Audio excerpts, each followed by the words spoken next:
نظام غذائي تقدروا تخسوا او تتخنوا حسب ما انتوا عايزين. نظام غذائي كمان يعالجكم من امراض كتيرة مزمنة.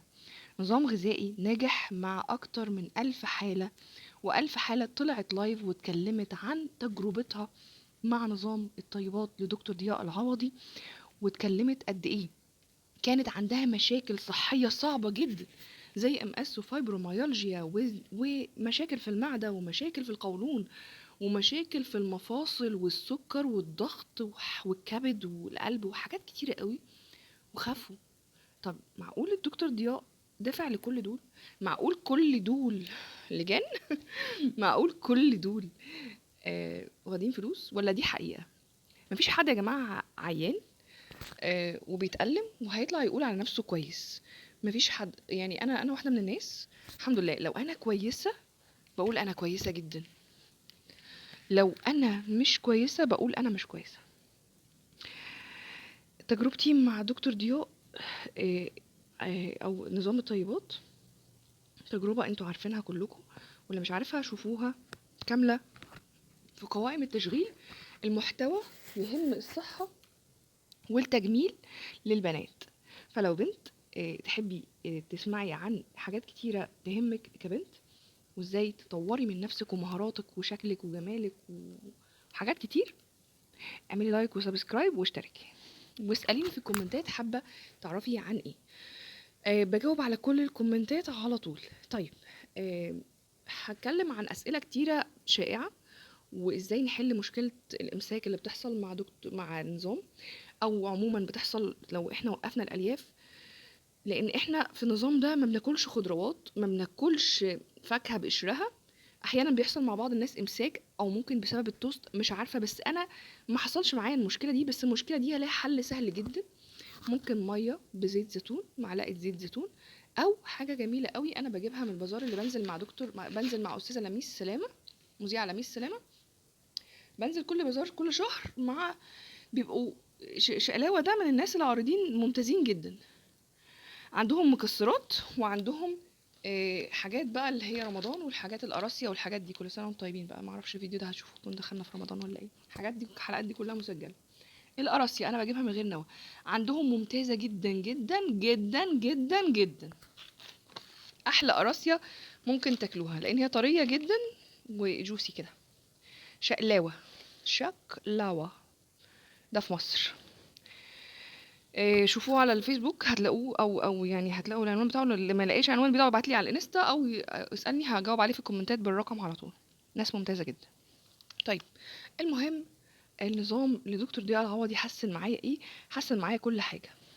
حسن معايا الحساسيه اللي هي كل حاجه بالنسبه لي، اللي كانت موقفه حياتي. ليه؟ لانها كانت بتصحي من النوم، من احلى نومه، من احلى نومه بقوم جيوب انفيه، عطس عطس وصداع وبهدله ونرفزه. اتعالجت الحمد لله. فرقت مع حد تاني، يعني مع ناس في ايه، مع كل حاجه برضو. النظام سهل، النظام سهل. توست اسمر 2 توست اسمر الصبح، 15 انتوا عايزينه، بس هو مع الوقت بتقللوا في التوست. في الاول تبقوا محتاجين كتير يمكن عشان الجسم بيبقى محتاج عنده نهم للرده او للنيوترنت او الاغذيه اللي موجوده في الرده. اه بعد كده بتكتفوا باتنين تلاتة على عسل، على عسل اسمر، عسل وطحينه، عسل وقشطه، جبنه. بعيدوا عن الجبنه القريش. جبنه مطبوخه، جبنه نستون، جبنه فلامنك. بلاش الفلامنك ساعات بتعمل حموضه، يعني بتعملي انا حموضه ممكن ما تعملكيش حموضه. شوفي ايه اللي يتعبك انت، اسمعي جسمك، شوفي ايه اللي يتعبك. الغدا رز وبطاطس، رز واي حاجه، رز وشوربه، رز ولحمه، رز وكبده، رز وقلقاس، رز وسمك. بعدوا عن سمك المزارع. عصاير طول الوقت. في حد من هنا من الكومنتات قال انا خسيت على النظام 4 كيلو، وسالتها النظام انت ماشيه، انا طبعا مش هاممني خسسان دلوقتي عشان الحمل ولا الكلام ده كله.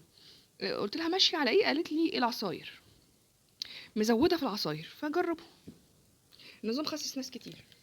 طيب ليه الدكتور ضياء مانع الجبنه القريش اللي احنا كنا عارفين ان هي، الجبنه القريش دي يعني كنا عارفين ان هي يعني احلى حاجه في الحياه واحلى صحه واكتر نسبه بروتين. فيها نسبه بروتين عاليه طبعا، بس هل البروتين ده كازين كازين كازين كازين البروتين ده تقيل على المعده، مؤذي جدا. آم، اصلا الجبنه دي لوحدها في يومين ثلاثه كده وتعفن في التلاجة. في التلاجة بتعفن يا مؤمن. بتعفن يا مؤمنه، سوري. في التلاجة بتعفن، فده معناه ايه؟ بلاش. يبقى هتعمل ايه في بطنكم؟ واصلا بتعمل انسداد كده ومش حلوه يعني، استغفر الله العظيم. الجبنه المطبوخه ليه بقى مسموحه؟ طب ازاي؟ ده احنا كلنا عارفين ان الجبنه المطبوخه دي كلها مواد حافظه. مع المواد الحافظه دي انتوا عارفين هي ايه؟ ملح. ملح. الصوديوم ملح. المواد الحافظه بتحافظ عليكم. الملح زيها زي الملح اللي بيتحط في المخلل، والسكر اللي بيتحط في المربى. عمركم شفتوا مربى عفنت ولا مخلل عفن؟ ماده حافظه. الماده الحافظه على رأي دكتور ضياء بتحافظ عليكي. الماده الحافظه. انا عايزه اعدل الهودي بقى اللي بايظ ده. الشتاء. الشتاء ولبس الشتاء. الماده الحافظه بتحافظ عليكي. مش معناه ان احنا ناكل شيبسي وبيبسي والحاجات دي كلها طول النهار يعني، لا. بس الجبنه المطبوخه ممتازه جدا، سهله الهضم قوي، بتسيح. اي حاجه تسيح في الميكرويف يا جماعه، اي جبن تسيح في الميكرويف هتسيح في المعده، فهتبقى حلوه جدا. هتبقى ممتازه. مش هتبقى فيها مشكله. خلاص سهله. الحياه جميله. لايك سبسكرايب لو سمحتي. انا بعمل فيديو كل اسبوع، فاتمنى منكم. دي ظروفي دلوقتي اللي اقدر اعمل بيها فيديوهات دلوقتي. فاتمنى منكم تفاعل اكتر. تفاعل اكتر لو سمحتم، علشان بيفرق معايا جدا. لان انا يعني دلوقتي هو ده الوقت اللي بقدر اعمل فيه حاجه يعني في البيت كده. آه. منع ايه تاني؟ منع الخضروات ليه؟ انا كتير ما كنت باكل خضروات بحس بانتفاخ، بحس بألم في المعده، وناس بتبقى مؤذيه للقولون. فانا بالنسبه لي الخضروات بتاذيني. اللي بتاذيه الخضروات يمنعها. اللي ما بتاذيهوش ماليش دعوه. هو مانع الخضروات.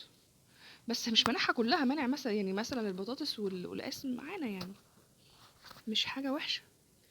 البصل والثوم والحاجات دي للتطعيم فقط. الطماطم خدوها صلصه بس كمان. تمام. حلو. اتحلت. ليه هو مانع الفراخ؟ الفراخ بتعمل بانيك اتاك. بانيك اتاك. يعني ايه بانيك اتاك؟ نوبات هلع. هلع نوبات ممكن توصل لكوابيس. ممكن توصل لمشاكل كتيرة قوي صعبة. دي الفراخ. الفراخ كلها هرمونز. الفراخ يقال ان هي اسفة جدا في اللفظ. خنازير الطيور، او مش طيور، هي اصلا مش طيور. علشان برضو اللي يقول المذكورة في القرآن ولحم طير مما يشتهون، افتكروا بقى ان في الجنة هيتقدم لنا فراخ وفراخ وبط وكده ووز. لا. هو الطير يعني الطير اللي بيحلق عنده عنده قدرة ان هو يطير. الفراخ مش بتطير، والبط مش بيطير. الحمام بيطير، حمام مسموحات. والسمان شبه الفراخ، ما بحبوش. كلته مرة كده وما كانش حاجة كويسة. حلو عند ناس وحلو ووحش عند بيض السمان. لا، اي بيض لا. البيض كله ميكروبات. البيض بيسد الامعاء برضو. يعني قللوه، او يعني منعوه. انا ما منعته، ما حصليش مشكله، ما وقعتش يعني. يعني انا باخد الغذاء من الجبن، من حاجات كتيره حلو جميل. ليه كمان مانع الايه؟ مانع ايه تاني؟ مانع الليمون ليه؟ هو ده الليمون اصلا بيحرق المعده لوحده. فخلاص مش معانا.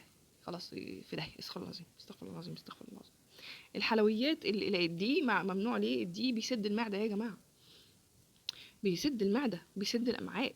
بيمنع امتصاص حاجات كتيره، بيعمل ارتشاح. جربوا كده.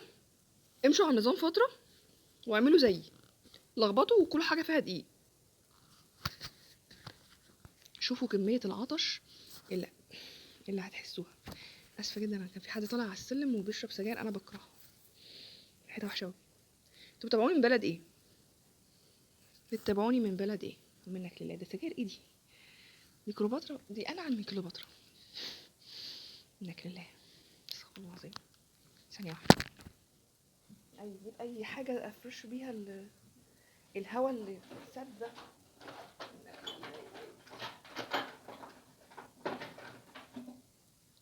ده المست بتاع ايفا اللي كانوا طالعين بيه السما، بس انا ما عجبنيش. حطيته في علبه صغيره، قلت اعطر بيه الشقه. هو حلو. هو حلو بس مش عاجبني انا يعني، مش عاجبني عليا. المهم. ليه مانع احنا عرفنا ليه منع الدقيق. جربوا كده، اشربوا كلوا حاجه فيها دقيق، هتحسوا تاني يوم بعطش ابن لذينه، عطشانين، وهتحسوا اي اعراض بقى ترجع لكم تاني. اللي كان عنده حساسيه هترجع له حساسيه، اللي كان عنده وجع في المفاصل هترجع له وجع في المفاصل، اللي عنده مغص هيجي له مغص. انسداد سداده في الامعاء كده، سدت الدنيا. مش عارفه هو يعني حبكت يعني ان انت تتكلم على السلم. ما علينا، انا ماليش دعوه، ملناش دعوه خالص. بس اسالوني بقى في الكومنتات ايه ليه منع ايه، او ايه اللي انت عايزين تعرفوه من فضلكم. اللي بيسالني عن نوع توست في المغرب، في السودان، في اليابان، دوروا على توست بني بس. توست رده اللي هو شبه اللي انا بحطه لكم في الفيديوهات، وهحاول اخليكم في الفيديو ده مثال او امثله للوجبات اليوميه اللي باكلها. بس ايه تاني عايزين تعرفوه عن نظام الطيبات؟ عرفنا علاج الامساك، عرفنا علاج الحموضه. هو مانع كمان الادويه بتاعه الحموضه اصلا، عشان دي موبقات اصلا، يعني دي اصلا او المعده بتعفن، بيسبب تعفن في المعده. واللي ماشي على ادويه الحموضه عارف النقطه دي. اي ادويه حموضه، اي انتاسيد، كونترلوك، نيكسيوم، الزانتاك بتاع زمان اللي اتمنع، الانتودين والحاجات دي كلها ممنوعه تماما، ممنوعه تماما. يعني دي لو هقول لكم وقف دواء، وقف دي. لكن اللي بيسالني في الكومنتات اوقف دواء السكر، انا لا، مش هقول حاجه زي كده وما اقدرش افتي. اللي يقدر يقول لكم في النقطه دي دكتور ضياء شخصيا، لكن انا لا انصح بوقف او تزويد او تقليل جرعه اي دواء الا لما تحسوا ان انتوا اتحسنتوا ومقاساتكم بقت احسن. انا ماليش دعوه برضو، لازم ترجعوا للدكتور المتخصص بتاعكم او الدكتور ضياء نفسه. الكشف بتاعه غالي، انا مش دعوه، هو مسعر وقته كده، هو حر. كل واحد عامل قيمه لنفسه، دي حاجه كويسه. انت كمان لازم، او انت كمان لازم تعملي قيمه لنفسك ولوقتك. ملناش دعوه برضو، ما انتوا برضو معلش احنا بندفع كتير قوي في التحاليل والاشعه وفي الادويه. هو ما بيديش ادويه. واللي كتبت لي في الكومنتات طب هو بيدي فيتامين، هو ايه المشكله اما يدي فيتامينز يا حلوه انت؟ ايه ما انت عايزه ايه؟ بس ما بيديش ادويه. ما لما بيقول لك اعملي تحليل مثلا غالبا بيقول مثلا فيتامين دي، ده اللي عرفته من الناس او من الناس اللي في اللايفات. فيتامين دي مثلا، حديد، الحاجات البسيطه دي اللي بيبقى عايز يعرف منها الهرمونات اللي ماشيه في الجسم عامله ازاي، او الجسم ماشي ازاي. فيتامين دي يا جماعه منكم نفسكم كده لازم تقيسوه كل فتره. لو غالي عليكم في المعامل ممكن تعملوا حاجه كويسه جدا، هو بيبقى ارخص شويه ب 200 جنيه او 250 جنيه تقريبا في مستشفى 57. ده اللي انا اعرفه، ده على حد علمي. لازم تحللوا فيتامين دي كل شويه، تمام؟ عشان تعرفوا انتوا في النورمال ولا ناقص عندكم، وغالبا ناقص. فهتحتاجوا سبلمنت من فيتامين دي. انا باخد ايه في الفتره دي؟ باخد في دروب اللي هو بتاع الاطفال ده، ظبط معايا جدا، وصلني من 18 ل 32 في 4 شهور. ممتاز. من الحاجات كنت باخد نص دروبايه، او نص، يعني نص ملي، نص القطاره، مش القطاره كلها كمان، يوميا بعد وجبه مدهنه. يعني او بعد وجبه مثلا جبنه بزيت الزيتون، جبنه مطبوخه بزيت الزيتون كده. كانت من الحاجات الممتازه جدا. بس فالنظام نظام تحفه جميل، واللي يسيبه خسران، واللي يمشي عليه كسبان بجد، كسبان صحته وعافيته. واللي يقولك ده هو مؤقت، في ناس ماشيه عليه بقى لها سنه اكتر، فلو هو مؤقت كان ظهر مشاكل منه في خلال السنه دي. لو هو مؤقت كان ظهر مشاكل لما، معرفش، انا ما حصليش اي مشاكل الحمد لله. آه ليه الدكتور قايل ان السكريات مهمه؟ السكر عمله الطاقه للجسم. ايوه فعلا السكر عمله الطاقه للجسم. السكر اول حاجه الجسم بيستهلكها بيحبها، مخك بيحب السكر. ده حتى اللي بيهبط يا جماعه، ولا حتى اللي بيجيله نوبة سكر احنا بنديله مواد سكر علشان يفوق، عشان جسمه كده يرجع يحط انسولين تاني، يرجع يعمل انسولين تاني ويعلى تاني ويظبط الدنيا ويابجريد كده، او يظبط. فالسكر حاجه جميله. هل ده معناه ان احنا ناكل كل يوم سكر؟ يا جماعه لا.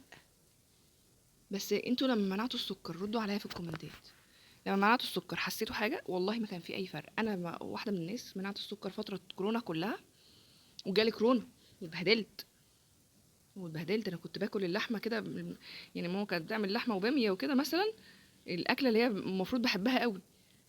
انت بتاكلي قطن، الرز قطن واللحمه قطن والباميه قطن، متخيله انت بتاكلي قطن مفيش سم خالص ولا تذوق. كانت ايام يعني ايام صعبه جدا علينا. لما كنت كنت منع السكر اصلا خالص اصلا، منع السكر، وكنت باخد ستيفيا بقى وشاي ماتشا والحاجات اللي كانت طالعه.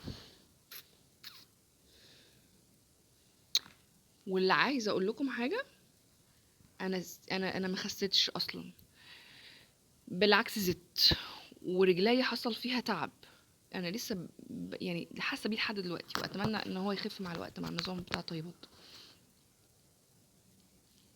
كنتش مرتاحه خالص، وكان فيتامين دي عندي قليل رغم ان انا كنت باكل هيلسي. يعني ما كنتش باكل عيش خالص بقى، لا توست ولا مش توست، باكل جبنه قريش بزيت الزيتون وخيار وجزر، ده الفطار. ولو شربت شاي من الممنوعات على فكره، بس شاي احمد تي اللي هو ايرلي جراي ممتاز جدا، خفيف كده حلو على المعده، هاتوه حلو جميل. انا مشربش قهوه، القهوه مسموحه بس ما بشربش قهوه. وفي الغدا كنت باكل معلقتين 3 رز على سمك بقى، على فراخ، صدري فرخه. ولا اتحسنت ولا اتنيلت، الدنيا بقت اسوأ. بس يا سيدي، ودي كل الحكايه. ادي حكايتي مع نظام الطيبات. لما اتلخبطت فحاولوا ما تلخبطوش، بصراحه جميل، نظام حلو، استمروا عليه، وقولوا لي النتائج في الكومنتات. ولو سمحتم لحد عنده تجربة إيجابية عن نظام الطيبات يكتبها لي في الكومنتات. لو حد عنده استفسار وجرب حاجة مثلا وغلط في حاجة، أو حصل له أعراض مش عاجباه، معلش ظغطة عادي يعني، مش عاجباه، فخلاص يعني يقول لي في الكومنتات، ممكن نلاقي حل. ممكن تكون في حاجة انت بتعملها مع نظام غلط بس.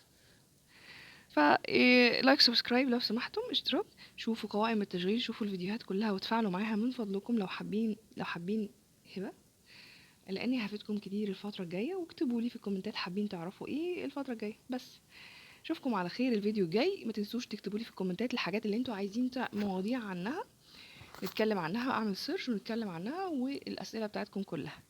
يلا سلام.